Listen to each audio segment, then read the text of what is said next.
बेहतर तरीके से आपको समझाया।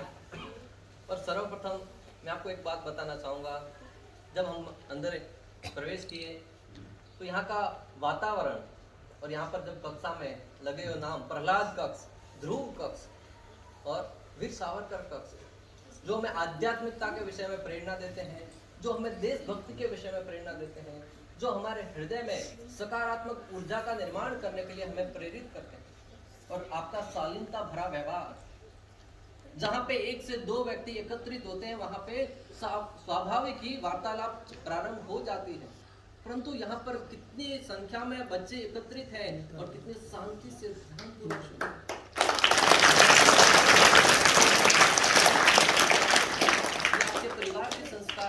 आपके विद्यालय के संस्कार हैं, जो आपको किसी शुद्ध वाणी को, आध्यात्मिक ज्ञान को ग्रहण करने के लिए प्रेरित कर रहे हैं।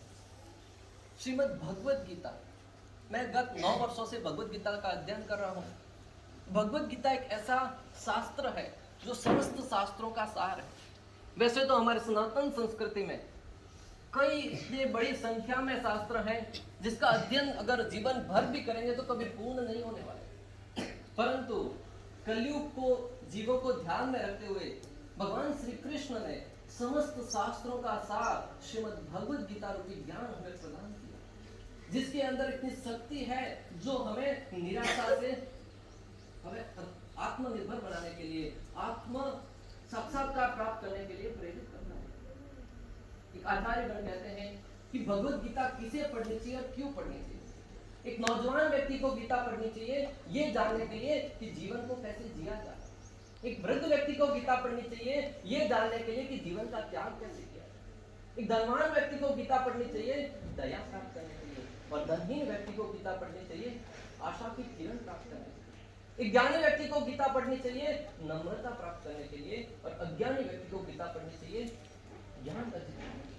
एक घमंडी व्यक्ति को गीता पढ़नी चाहिए चेतावनी प्राप्त करने के लिए, और नम्र व्यक्ति को गीता पढ़नी चाहिए मोक्ष प्राप्त। एक संकालु व्यक्ति को गीता पढ़नी चाहिए शांति प्राप्त करने के लिए, और नम्र व्यक्ति को गीता पढ़नी चाहिए मोक्ष प्राप्त। श्रीमद् भगवद गीता प्रत्येक व्यक्ति को पढ़नी चाहिए,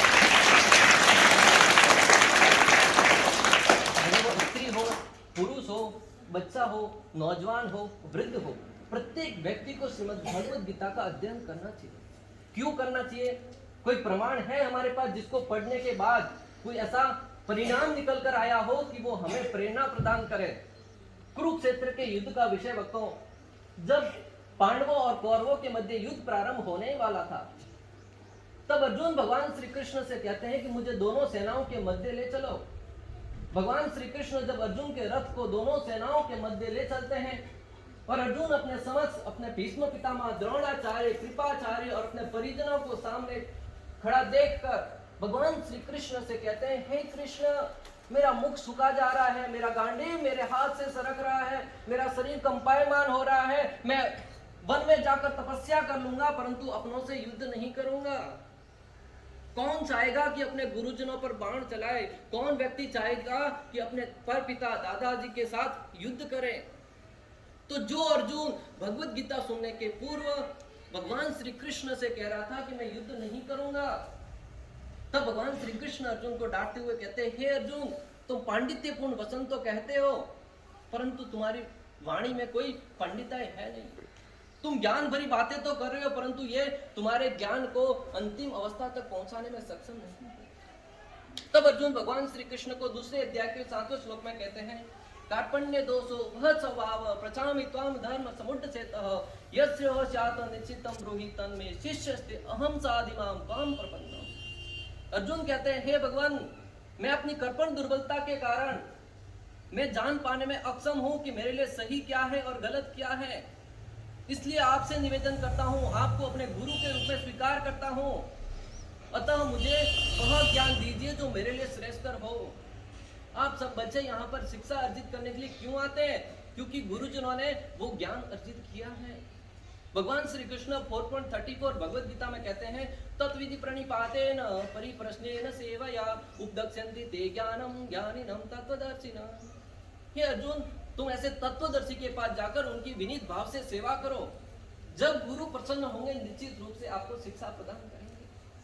भक्तों, हम इस सिद्धांत को आज भूलते जा रहे हैं। हम मात्र शिक्षा को धन के तुलना में तोल रहे हैं कि हमने धन दिया है, गुरुजी पढ़ा रहे हैं। वो ज्ञान हमारा परिवर्तन नहीं करवा सकता। हो सकता है कि वो ज्ञान आपको कुछ शिक्षा तो प्रदान कर सके, जिससे आप आजीविका कमा के धन अर्जित कर सके, परंतु आपके जीवन में परिवर्तन नहीं आएगा जब तक गुरुओं को आशीर्वाद नहीं मिलेगा।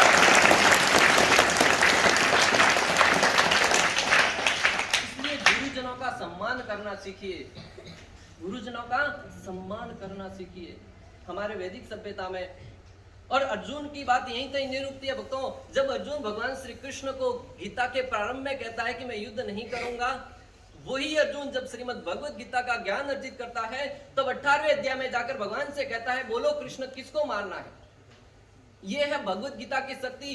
जो अर्जुन भगवत गीता के प्रारंभ में कहता मैं युद्ध नहीं करना चाहता, वन में जाकर तपस्या करूंगा, संन्यास ले लूंगा, जब भगवान उसको ज्ञान की कसौटी पर कसते हैं तब कहता है कि बोलो कृष्ण किसको मारना है।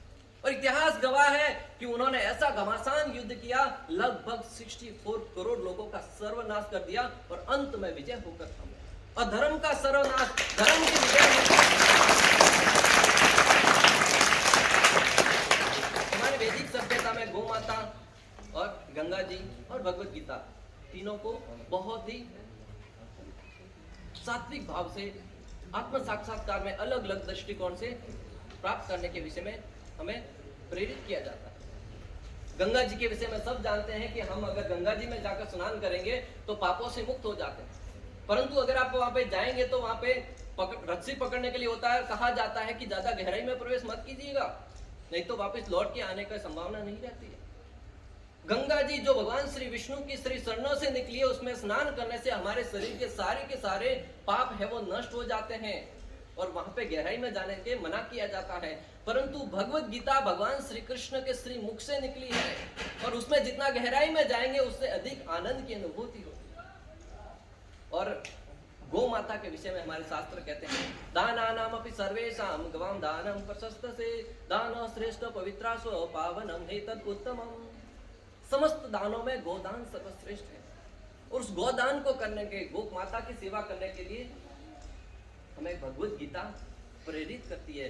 स्वयं भगवान श्री कृष्ण अपने भगवत धाम से आए यहाँ पर हमें सिखाने के लिए कि किसी भी हद तक जाकर गौ माता की सेवा करनी चाहिए। जब नन्हे से बालक थे श्री कृष्ण, अंतिम 5 मिनट लूंगा आपकी, तब नंद बाबा ने कहा कि कृष्ण आप जाते हो वन में, चप्पल तो पहन के जाइए, जूते तो पहन के जाओ। तो भगवान श्री कृष्ण का प्रेम कितना था गौ माता के प्रति। वो कहते हैं कि अगर आप गौ माता को भी चप्पल पहनाएंगे तो ही मैं चप्पल पहनूंगा।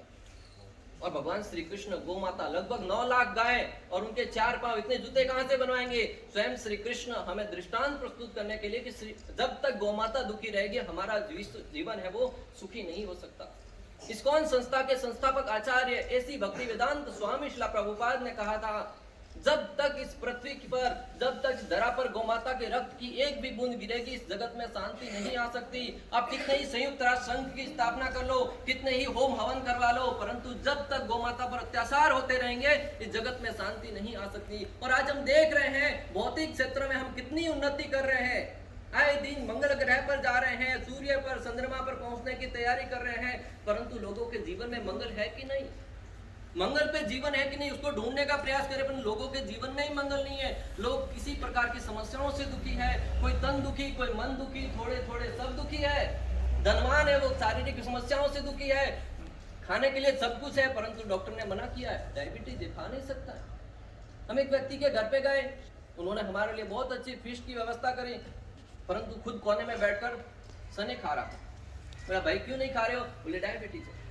तो इतना मेहनत करके धन कमाया परंतु उसका भोग नहीं कर पाते। अतः इस जगत में आए हैं गौ माता की सेवा के लिए, राष्ट्र की सेवा के लिए, कुछ ऐसा काम कर गुजरिए कि आने वाली इतिहास है वो हमारा अनुसरण।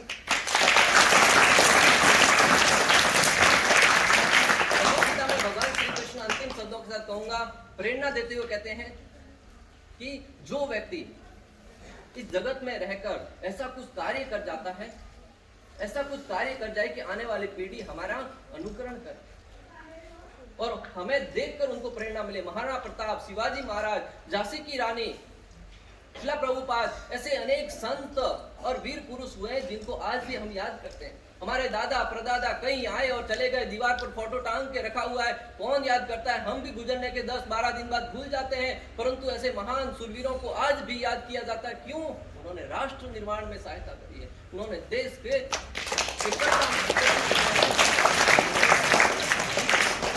व्यक्ति में वो शक्ति है जो देश को हिलाकर रखते हैं। हमें मात्र हमारी शक्ति को जानना है। हनुमान जी का प्रसंग भक्तों, अब कथा से भली बात वाकिफ है, मैं मात्र आपको स्मरण दिला रहा हूं। जिस प्रकार हनुमान जी अपनी शक्ति भूल गए थे, हम सब भी अपनी शक्ति भूल गए हैं। माता सीता को ढूंढने के लिए लंका जाना था, समुद्र को पार करके कैसे जाए? जाम्बन जी ने जब हनुमान जी को उनका स्मरण दिलाया तो हनुमान जी पवन पुत्र विशाल रूप धारण करके छलांग लगाते हैं और लंका की तरफ प्रवेश करते हैं। प्रत्येक बालक में वो शक्ति है, प्रत्येक शिशु में वो सामर्थ्य है कि वो देश के निर्माण में अपना योगदान दे सके। हमें ये सब मोबाइल, अनेक प्रकार के गलत आदतों को त्याग कर अपना सामर्थ्य पूर्ण रूप से देना है। वो निश्चित रूप से हमें जीवन में आगे बढ़ने के लिए प्रेरित करें। हमें अन्यों से ईर्ष्या का भाव है, उसको त्यागना है। एक छोटी सी कहानी बताऊंगा आपको कि हम किस प्रकार इस जगत में रहते हुए दूसरों से ईर्ष्या करते हैं। एक शिव जी का भक्त था, उसने बहुत तपस्या करी।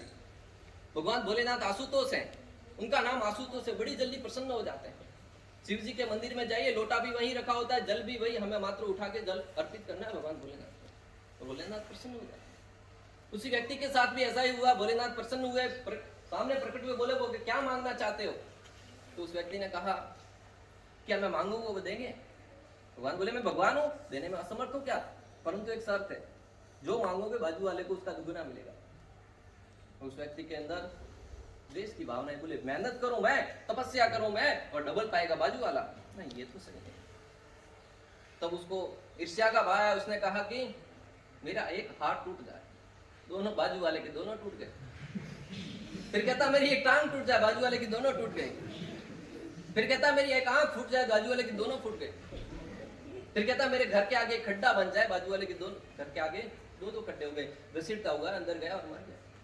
भक्तों ये उसके ऊपर हम हंस रहे हैं, परंतु हमारे हृदय में झांक कर देखेंगे तो कहीं ना कहीं हमारे अंदर भी यही भावना है कि हमारा मित्र अगर आगे जाएगा तो हम उससे द्वेष करते हैं। अगर आपने 3 इडियट्स मूवी देखी होगी, उसमें 3 फ्रेंड हैं, जब उनका क्लास का रिजल्ट आने वाला होता है, वो क्लास में जाते हैं, वहां पे जब बोर्ड पर देखते हैं नीचे से चालू करते हैं उसका देखना। एक दोस्त का एकदम लास्ट आता है, बोल पास हो गया, दूसरे का एक उससे ऊपर आता है, बोले पास हो गया, तीसरे वाला मित्र का नीचे से दिख रहा ही नहीं है, वो निराश हो जाते हैं, बोले मेरा मित्र फेल हो गया। दुखी हताश सर पे हाथ रख के बैठे थे। इतने में किसी ने कहा कि तुम्हारा मित्र तो प्रथम आया है, सबसे ऊपर उसका नाम है, तो वो और दुखी हो जाते, बोले प्रथम क्यों आया? यही हमारा भाव है भक्तों, यही हमारा स्थिति है। अगर हम जानने का प्रयास करेंगे तो कहीं ना कहीं हमारे अंदर वो गुण है, इसलिए गुण को जानिए भक्तों। जब हम प्रभु जी ने कहा कि हरे कृष्ण महामंत्र का जप करना है, भगवान से प्रार्थना करनी है कि हमारे अंदर से ये अवगुण है, काम क्रोध लोभ मोह मद मत्सर्य अहंकार ईर्ष्या द्वेष, अनेक प्रकार के अनर्थ जो हमारे अंदर भरे पड़े हैं, उन गंदगी को बाहर निकालना है। और वो महामंत्र शेतो दर्पण मार्जनम भव महादावाग्नि निर्वापणम श्रेयः केर्व चंद्रिका वितरणम विद्यावधूर जीवनम आनंदाम्बुधिवर्धनम प्रतिपदम पूर्णामृत आस्वादनम सर्व आत्म संपन्नम परम विजयते श्री कृष्ण संकीर्तनम। भगवान श्री कृष्ण का जो दिव्य नाम है वो हमारे हृदय के अंदर जो मैल भरा है ना, शरीर को शुद्ध बनाए रखने के लिए प्रतिदिन स्नान करते हैं, उसी प्रकार हमारे हृदय को शुद्ध बनाए रखने के लिए मंत्रायते इति मंत्र, मन को तारने का तरीका है मंत्र का जप करना।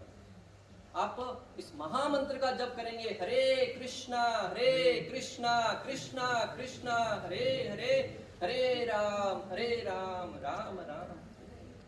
निश्चित रूप से हमारे हृदय के कलमश दूर। और मैं सुनी सुनाई बात नहीं बोल रहा हूँ, मैं गत 9 वर्षों से भगवत गीता का अध्ययन कर रहा हूँ, महामंत्र का जप कर रहा हूँ, मेरे हृदय में परिवर्तन होते हुए देख रहा हूँ। मैंने अपने जीवन में अनुभव किया है, कोई सत्य बनाने में, आपके सामने सत्य बताने मुझे कोई हर्ज नहीं है। मैं व्यापार में हूँ, बिजनेस करता हूँ, जब व्यापार में दूसरा व्यक्ति धन कमाता, स्वाभाविक है मैं ईर्ष्या होती है, वो आगे कैसे बढ़ गया। परंतु जब से भगवत गीता का सहारा लिया है, जब से महामंत्र का सहारा लिया है, अन्यों को आगे बढ़ते हुए देखकर हमें हर्ष होता है। ये मुझे